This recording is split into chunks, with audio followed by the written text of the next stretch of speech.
How are you? I hope you are fine and enjoying the videos. In this video, we cover the new unit of business studies, that is business environment.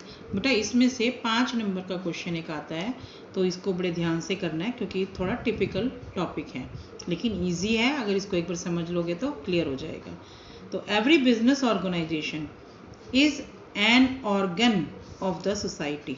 जैसे हमारे 5 sense of organ होते हैं ना, तो society का business environment भी एक organ है। ठीक है। It exist and operate in association with various group in the society. ये कहाँ एग्जिस्ट करता है और ऑपरेट करता है? जैसे कि वेरियस ग्रुप में आपके customer, supplier, competitor, banks and financial institute के साथ government agencies, trade unions, median, ये सारी चीज़ें होती हैं जो कि आपके ग्रुप्स हैं जो सोसाइटी में होते हैं। तो बिजनेस एनवायरनमेंट क्या होता है?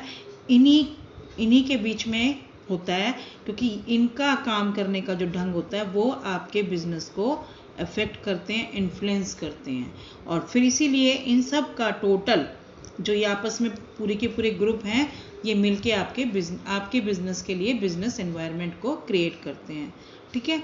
All this group influence the working of the business in different ways. They constitute the environment of business. ये था बेटा एक meaning. Now we come to the definition.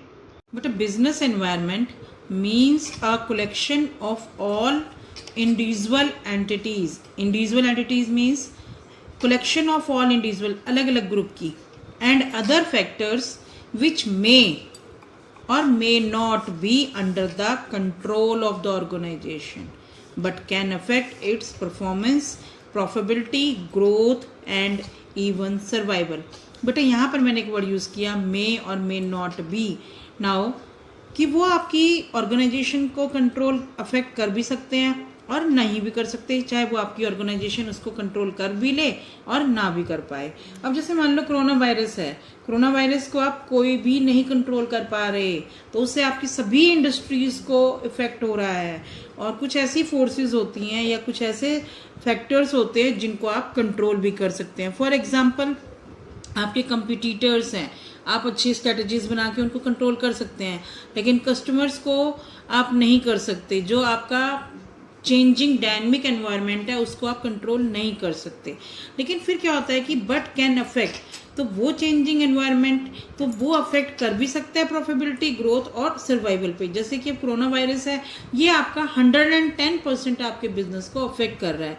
Due to corona virus all the organization stop the working, तो that's why their ability to produce in a particular financial year is reduce. ठीक है।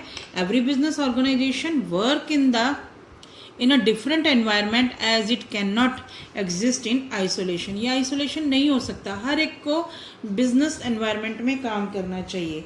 But एक simple सी बात बता रही हूँ आपको कि जैसे मान लो आपसे रिलेटेड ही कह रही हूँ, आप एक स्टूडेंट हो, आपके आसपास सबसे ज़्यादा कौन रहता है? आपके पेरेंट्स हो गए, टीचर्स हो गए, फ्रेंड्स हो गए, रिलेटिव। तो ये क्या हुआ? ये आपका एनवायरनमेंट हो गया।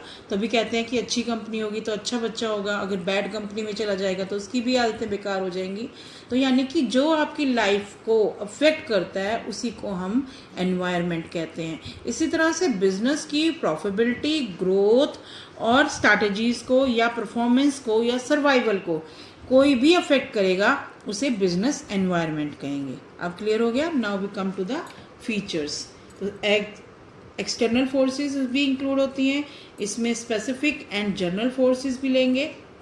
इंटर रिलेशन, अनसर्टेनिटी, रिलेटिविलिटी, यानी कि सारा जो आपका बिजनेस एनवायरनमेंट है एक्सटर्नल फोर्स होती हैं और स्पेसिफिक और जनरल फोर्सेस को इंक्लूड किया जाता है। Business environment are inter relation, यानी कि जो भी अभी दो फोर्सेस हैं दोनों इंटर रिलेटेड होंगी।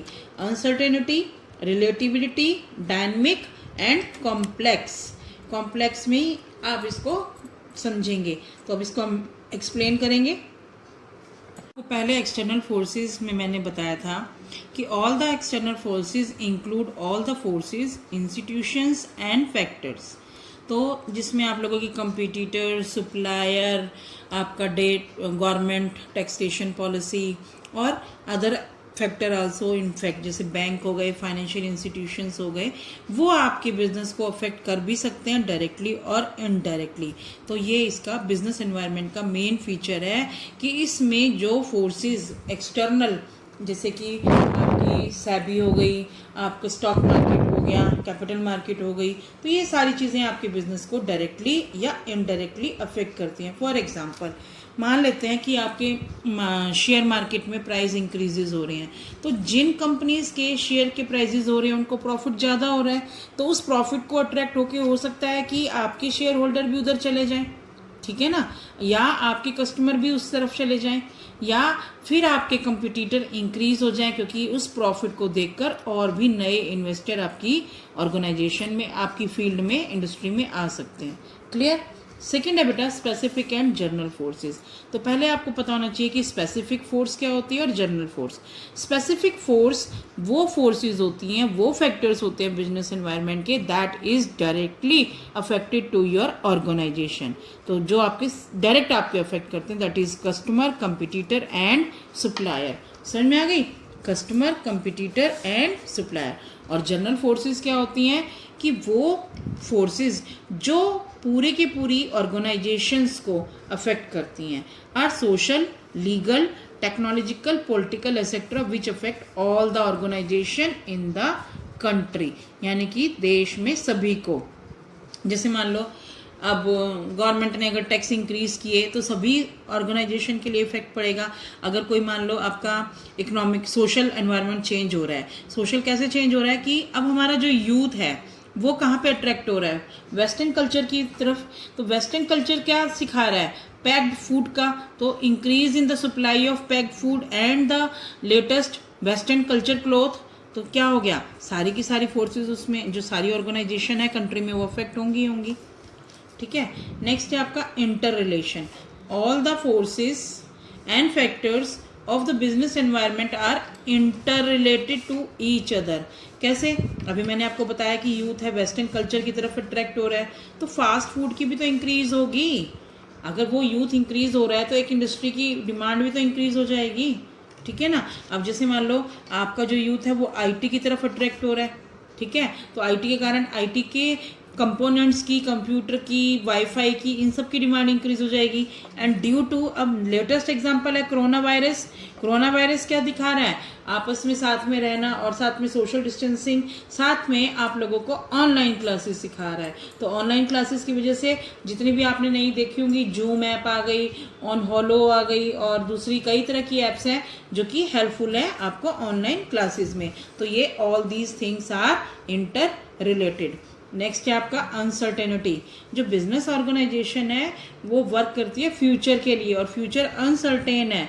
तो फ्यूचर को प्रेडिक्ट, यानी कि हम उसकी अजम्पशन तो ले सकते हैं लेकिन उसको पूरी तरीके से नहीं हम उसको प्रेडिक्ट कर सकते, ठीक है। It is difficult to predict the changes of business environment. उसमें example IT industry, fashion industry, ये सारी चीज़ें लेंगे। Clear. Now the dynamic. It is highly flexible. क्यों? अभी मैंने आपको ऊपर बताया कि जो बिजनेस एनवायरनमेंट है फ्यूचर के लिए करते हैं। बिजनेस जो फ्यूचर के लिए करते हो, फ्यूचर इज अनसर्टेन। और आजकल के टाइम में आपका जो फ्यूचर है या जो भी चीज कंपिटिटर्स हैं वो सारे डायनेमिक है। आपको क्या पता कौन सी पॉलिसी आ जाए? कोरोना वायरस का थोड़ी ना किसी को पता था कि भाई आ जाएगा, कहीं पर अचानक फ्लड आ जाए या सूखा पड़ जाए। तो ये सारी चीज़ें चेंजेस हैं। कोई कस्टमर एकदम चेंज हो जाते हैं, क्यों? उनकी टेक्नोलॉजी चेंज हो गई या फैशन या उनका टेस्ट चेंज हो जाए। तो आपको business environment is also highly flexible and keep changing. It is not static और रिजिड, ठीक है बच्चों। सिक्स्थ हैबिटिक complex. It is very difficult to understand the impact of business environment on the companies. It can be scan, मतलब आ जाएगा, आपको पता लग जाएगा, but difficult to know how these changes will influence the business decision, कि ये जो चेंजेस हैं वो कैसे बिजनेस के डिसीजन को इन्फ्लुएंस करेगा। बेटे अभी एक सबसे बड़ा चेंज आ गया कोरोना वायरस, लेकिन इसका कितना इम्पैक्ट आपके बिजनेस डिसीजन पे पड़ेगा इसको स्कैन कर पाना मुश्किल है। अभी आप लोग कह रहे हैं कि नुकसान होगा, लेकिन how much amount can be in loss that can be justified by doing all the business information counting. यानी कि सारा बिजनेस करने के बाद ही आप उसको निकालेंगे, अदरवाइज आपको नहीं कर सकते। ठीक है बेटा, इसमें एक एग्जांपल और दे रही हूँ मैं कि जैसे मान लो गवर्नमेंट ने अपनी पॉलिसी, टैक्स पॉलिसी को चेंज किया, उसने टैक्स को इंक्रीज किया 2% से। ठीक है, उसके हिसाब से सिर्फ 2% है, लेकिन how much income of companies large amount will be affected, पूरे इनकम को अफेक्ट करेगी। उसके लिए सिर्फ 2% है, लेकिन कई कंपनीज का बहुत ज़्यादा पैसा टैक्स में चला जाएगा। लास्ट है relativity, the impact of business environment में differ from company to company. अब मान लो आप कोई एक स्टेटमेंट आती है जैसे कि demand of T is decrease with that statement that it is not safe for health, कि चाय सेहत के लिए अच्छी नहीं है, तो ऑटोमेटिकली क्या होगा, demand for coffee will increase. ये रिलेटिविटी है, यानी कि एक कंपनी के लिए फायदा है पॉलिसीज का, एक के लिए नुकसान है। तो ये थी बेटे फीचर्स बिजनेस एनवायरनमेंट के meaning. I hope you understand all the things clearly. If any problem right in the box, or if you like the video, share the video and subscribe the channel for more videos.